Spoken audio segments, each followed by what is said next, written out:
সহি কথা বলি, ডাবল সহি। আমাদের বাংলাদেশে তো সহি হাদিসের ঠিকাদার কিছু আছে, আছে না নাই? তারা যেটাই বলবে সেটাই সহি, আর আমরা যেটাই বলবো সেটা জাল অথবা ভেজাল। কথা কি বুঝাইতে পারছি?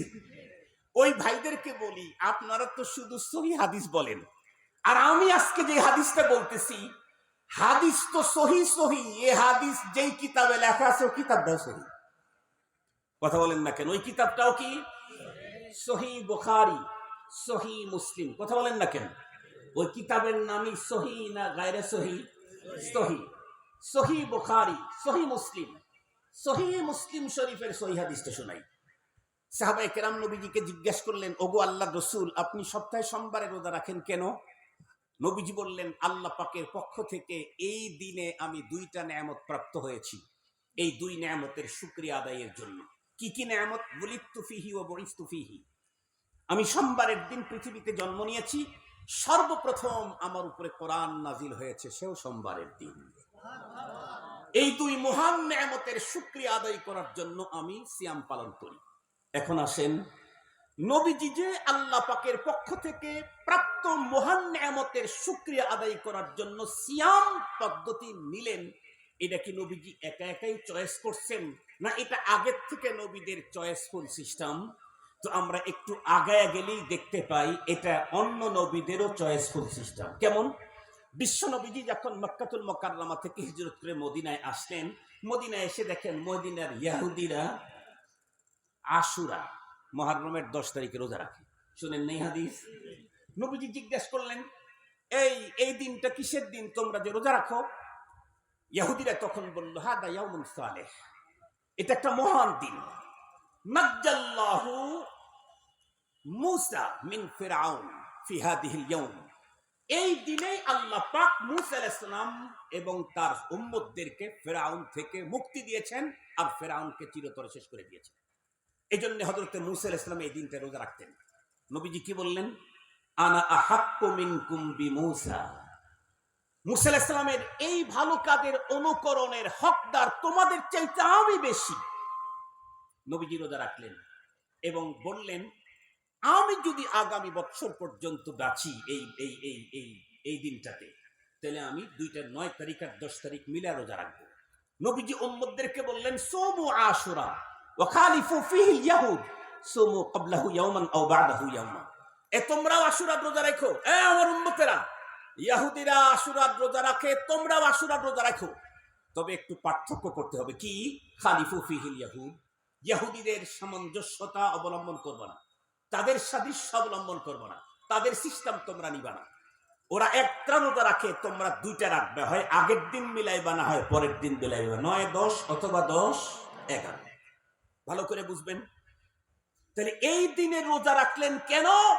মূসা আলাইহিস সালাম তার গোত্রকে ফিরআউনের মতো ভয়ঙ্কর খোদাদ্রোহী থেকে আল্লাহ পাক মুক্তি দিয়েছেন এই মহান নেয়ামতের শুকরিয়া আদায় করতে। কি বোঝা গেল? নবীগণ আল্লাহ পাকের পক্ষ থেকে মহান নেয়ামত পাইলে ঈদ পালন করতেন না রোজা পালন করতেন? ভালো করে বুঝে বলেন, ঈদ পালন করতেন না রোজা পালন করতেন? আমাদের দেশের রাসূল প্রেমের স্লোগানধারী ভাই যারা আছে, তারা বিশ্ব নবীজির জন্ম উপলক্ষে মহান এই নেয়ামতের শুকরিয়া আদায় করতে রোজা রাখতে চায় না ঈদ পালন করে? আপনারা বলেন তো দেখি, ঈদ আর রোজা সেম জিনিস না উল্টো জিনিস? আর একটু জোরে বলেন। রোজা হয় হলো না খেয়ে, ঈদ হয় হলো খাওয়া দাওয়ার ধুমধামে। তার মানে আমাদের দেশের আশিক রাসূলরা না খেয়ে রাসূল প্রেম প্রদর্শন করতে রাজি নাই, খাওয়ার ধুমধামে রাসূল প্রেম দেখাইতে চায়।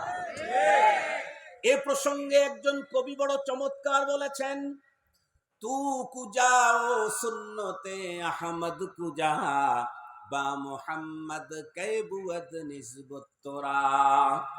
তুমি কোন দিকে আর মুহাম্মাদুর রাসূলুল্লাহর নিসবত কোন দিকে?